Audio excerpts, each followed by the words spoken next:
नमस्कार दोस्तों, मैं नरेंद्र स्वागत करता हूँ आप सभी का फिर से डिफेंस एक्शन चैनल में।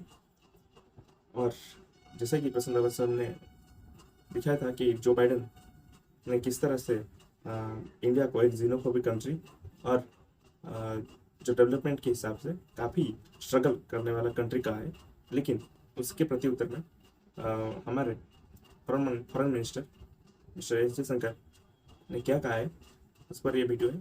तो वीडियो का टॉपिक है Indian economy is not falling says Jaishankar over Joe Biden xenophobia remark by Prashant Dhawan sir. Channel है स्टडी IQ IS, जैसे कि आप सब जानते हैं।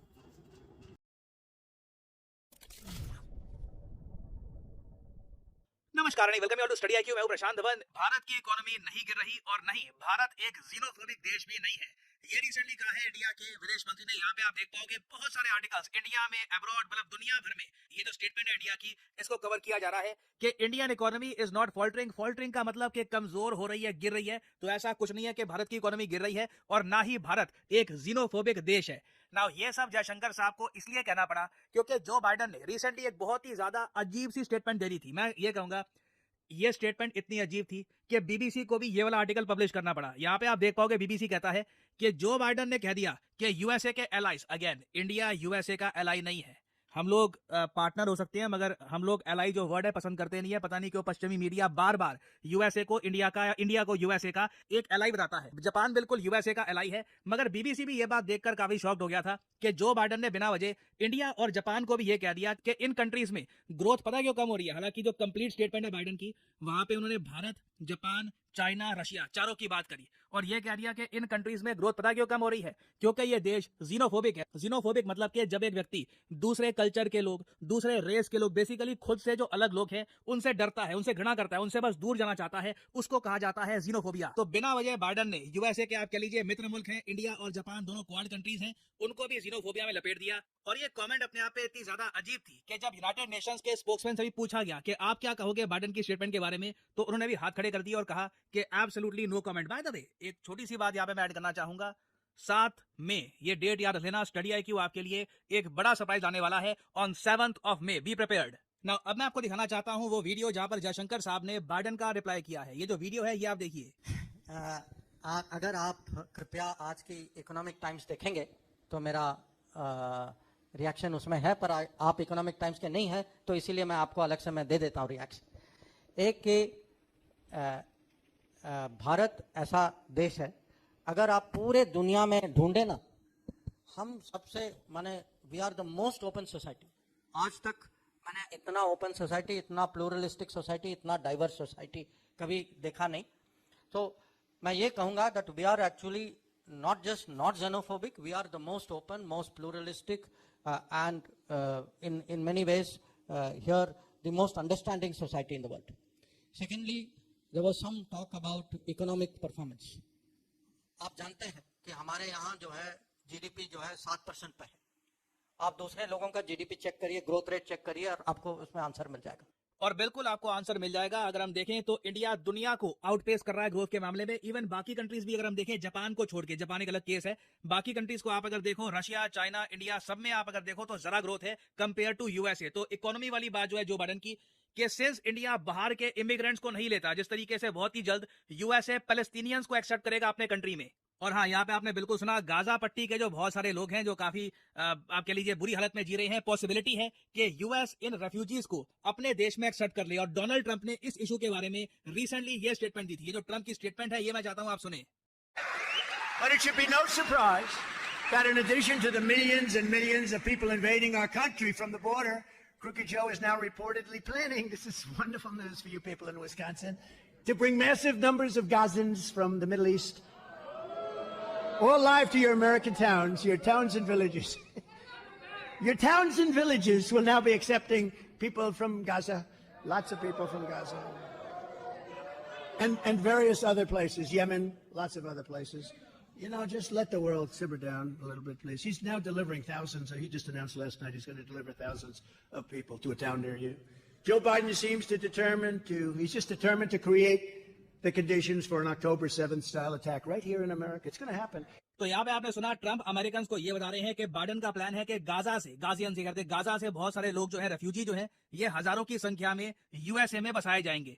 अब उसके आगे ट्रंप ने एक बहुत बड़ी प्रेडिक्शन करी है, डरा देने वाली प्रेडिक्शन है। ये कह रहे हैं कि जिस तरीके से इजराइल पर अक्टूबर 7 का अटैक हुआ था, आप सबको पता होगा कि हमास ने सबसे पहले इजराइल के सिविलियंस पर अक्टूबर 7 का अटैक किया, निहत्ते लोगों को मारा, कई औरतों का बलात्कार हुआ, मतलब हॉरिफाइड चीजें हुई थी अक्टूबर 7 के अटैक में। ट्रंप कह रहे हैं कि वैसा attack in the future USA में हो सकता है, क्योंकि इतने सारे लोगों को यहाँ पे लाया जा रहा है तो प्रॉब्लम्स आएंगी। तो इससे देखो साफ साफ पता लगता है कि बाइडेन बेसिकली डोनाल्ड ट्रंप के अगेंस्ट स्टेटमेंट दे रहे हैं। मैं फिर से बोलूंगा, जो बाइडेन ने जो ये इनिशियली स्टेटमेंट दी थी कि इंडिया और जापान जीनोफोबिक है, इन्होंने ऐसा नहीं है कि डायरेक्टली टारगेट किया है इंडिया जापान को, इनका मेन यहाँ पे टारगेट था ट्रंप। ट्रंप का ये कहना है कि यूएसए बहुत सारे बाहर के लोगों को एब्जॉर्ब कर रहा है, इलीगल इमिग्रेशन बहुत ज्यादा बढ़ रही है यूएसए में, बाहर के लोग आ रहे हैं, अमेरिकन के लिए जॉब्स कम हो रही है, क्राइम लगातार बढ़ता जा रहा है, इनके जो शहर है जो बहुत ज्यादा सेफ हुआ करते थे एक टाइम पर सेफ नहीं है, ड्रग्स की प्रॉब्लम लगातार बढ़ती जा रही है। तो उसको काउंटर करते हुए जो बाइडेन ने यह कहा है कि देखिए कोई दिक्कत नहीं है, बाहर के लोग आ रहे हैं उनको आने दो, आप जीनोफोबिक मत बनिए, जैसे कि बाहर के कुछ और देश है जहां पे ग्रोथ नहीं होती। तो उस मामले में आप कह लीजिए इनके मुंह से एक अटपटी सी स्टेटमेंट निकल गई है जिसको दुनिया भर के कई कंट्रीज रेफ्यूट कर रहे हैं, but in reality Joe Biden का मेन टारगेट था ट्रंप। नाउ यहाँ पे मैं जानना चाहूंगा आपका ओपिनियन कि जीनोफोबिया के मामले में जो आज के समय अमेरिका की नीति है, आप मानते हैं कि कौन सा लीडर ज्यादा एक सही विचारधारा से आगे बढ़ रहा है, ट्रंप या बाइडेन? लिखेगा इसके बारे में कमेंट सेक्शन में, मैं जानना चाहूंगा आपका ओपिनियन। नाउ एक बार को यहाँ पे आपका क्वेश्चन ये भी आ सकता है कि ठीक है, एक बार को मान लिया कि जो बाइडेन का जो मेन टारगेट था ये ट्रंप थे, मगर फिर भी व्हाइट हाउस ने कुछ स्टेटमेंट ही दी। हाँ देखिए, व्हाइट हाउस ने ये कहा है कि प्रेसिडेंट बाइडेन रिस्पेक्ट करते हैं अपने एलाइज को। फिर से कहूंगा, इंडिया यूएसए का एलाई है नहीं, पता नहीं व्हाइट हाउस, इनका मीडिया बार बार इंडिया को एलाई कह रहा है फॉर सम और रीजन, टाइम आने पे हम बता देंगे कितने एलाई है इनके। बट मैं यहाँ पे आपको ये बताने की कोशिश कर रहा हूँ कि व्हाइट हाउस ने अपनी तरफ से डैमेज कंट्रोल करने की कोशिश करी थी। और इंटरेस्टिंगली मैंने एक बात ये भी नोट करी, आपने नोटिस किया होगा कि यूएसए काफी बार सिटीजनशिप अमेंडमेंट एक्ट के अगेंस्ट भी काफी बोलता था। नाउ जयशंकर साहब ने जब जवाब दिया जो बाइडेन का इनिशियली, जो इन्होंने इकोनॉमिक टाइम्स को जवाब दिया था, उसमें इन्होंने ये भी कहा कि आप सिटीजनशिप अमेंडमेंट एक्ट देखो, ये एक और प्रूफ है कि इंडिया कहीं भी एक जीनोफोबिक कंट्री नहीं है। सिटीजनशिप अमेंडमेंट एक्ट के अंदर आपको पता होगा हमने फास्ट ट्रैक तरीके से सिटीजनशिप प्रोवाइड करी है बहुत से रेफ्यूजीज को जो पाकिस्तान से, बांग्लादेश से और आसपास के जो कंट्रीज हैं वहां से इंडिया में आए हैं। तो हम कैसे कह सकते हैं कि हम जीनोफोबिक है? उनको लिटरली हमने इंडिया में सिटीजनशिप दी है। तो अभी देखिए जो ये इशू है ये काफी ज्यादा न्यूज में रहेगा, क्योंकि यूएस इलेक्शंस जैसे जैसे आगे बढ़ेंगे जीनोफोबिया एक बहुत ही ज्यादा कंट्रोवर्शियल टॉपिक रहने वाला है। कुछ अपडेट्स आती हैं, रशिया या चाइना अपनी तरफ से रिएक्ट करते हैं, तो बाद में मैं आपके लिए अपडेटेड वीडियो ले आऊंगा। फाइनली आपसे एक क्वेश्चन पूछूंगा, इंटरनेशनल क्रिमिनल कोर्ट आजकल काफी न्यूज में है, क्योंकि इजराइल को डर है कि नेतन्याहू के अगेंस्ट एक अरेस्ट वारंट इशू हो सकता है। आपको बताना है कि इंटरनेशनल क्रिमिनल कोर्ट आपको किस देश में मिलेगा। ये है यहाँ पे आपकी ऑप्शंस, यूएसए, यूके, फ्रांस या फिर द नेदरलैंड्स। कमेंट सेक्शन में करिए उत्तर, जो लोग सही आंसर देंगे उनकी कमेंट को मैं हाथ देने की कोशिश करूंगा ताकि बाकी लोग समझ पाए कि सही उत्तर क्या है। और फाइनली आप लोगों के लिए तो दोस्तों जो वीडियो देखा था, तो जैसा कि एस जयशंकर सर ने कहा कि किस तरह से हम जीनोफोबिक कंट्री नहीं, हमारी इकोनॉमी फल नहीं कर रही, तो एक बहुत ही अच्छा जवाब दिया है। और एस जयशंकर सर तो फेमस ही है वेस्ट को बेइज्जती करने में, उनके जो एक तरफा सोच को लेकर। और बात रही जो बाइडेन और ट्रंप, इनकी सोच की, तो मैं कहूँगा दोनों की ही अपनी अपनी सोच में अलग है। दोनों की ही अपनी अपनी सोच अपने अपने तरीके से सही है, क्योंकि पहले तो ये दोनों दो पॉलिटिकल लीडर्स हैं जो जिनकी मतलब वोटिंग होने वाली है, तो एक दूसरे के खिलाफ तो ऐसे बोलेंगे। और इस सब में दूसरे देश भी घुस जाते हैं, क्योंकि सुपर पावर है ना, जो भी सुपर पावर तो है ना। हालांकि अभी पावर घट रही है, जिस तरह से उसकी इकोनॉमी भी घट रही है, और उसकी इकोनॉमी को जो बचाने वाले हैं वो भी बाहर के इमिग्रेंट्स हैं, क्योंकि बाहर के जो लोग हैं वो इतने स्किलफुल मतलब नहीं है, जो भी है, जो भी कहो, पर इतने स्किलफुल नहीं है कि दूसरे देशों से जो इमिग्रेंट्स हैं वहाँ पर जाके पढ़ रहे हैं, वहाँ पर जाके प्रैक्टिकल नॉलेज रह रहे हैं, वहाँ पर नौकरियाँ कर रहे हैं, वो उनकी काबिलियत है। पर वहीं पर उन्हीं के देश के लोग की काबिलियत नहीं है, जिस वजह से भविष्य में जो बाहर से अगर और भी ज़्यादा इमिग्रेंट्स लाया जाए, उन्हें वहाँ पर सिटीजनशिप दिया जाए, तो कहीं ना कहीं झगड़े होने की, दंगा होने की, कुछ भी होने की, नेगेटिव पॉजिटिव मतलब थोड़ा बहुत तो इकोनॉमी बढ़ेगा, लेकिन उसके लिए जो दंगे होंगे उसमें तो आपका पूरा इकोनॉमी जितना भी ग्रोथ हुआ है उसका सारा का सारा इकोनॉमी का पैसा तो वहीं पर लग जाएगा, उसे रोकने में उन लोगों को जो भी किया जाएगा। ठीक है, तो कहीं ना कहीं दोनों की अपने अपने हिसाब से सोच सही है, पर दोनों ही एक दूसरे के खिलाफ है, तो वैसे बयानबाजी कर रहे हैं। वैसे अच्छा जवाब दिया है श्रेष्ठ जयशंकर ने।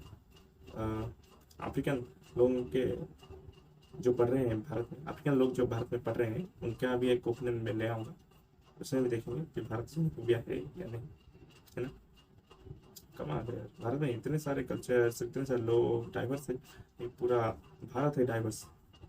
उसके बाद भी जो बाइडन का ये कह देना कि xenophobic कंट्री ताइवान या कोरिया का अगर एग्जाम्पल देते हैं तो थोड़ा चलता, लेकिन मतलब xenophobic वहाँ पर है, डेवलपमेंट हो रही है, लेकिन xenophobic हो है, जिस तरह के उनके बयान हैं, जिस तरह का काम है ना।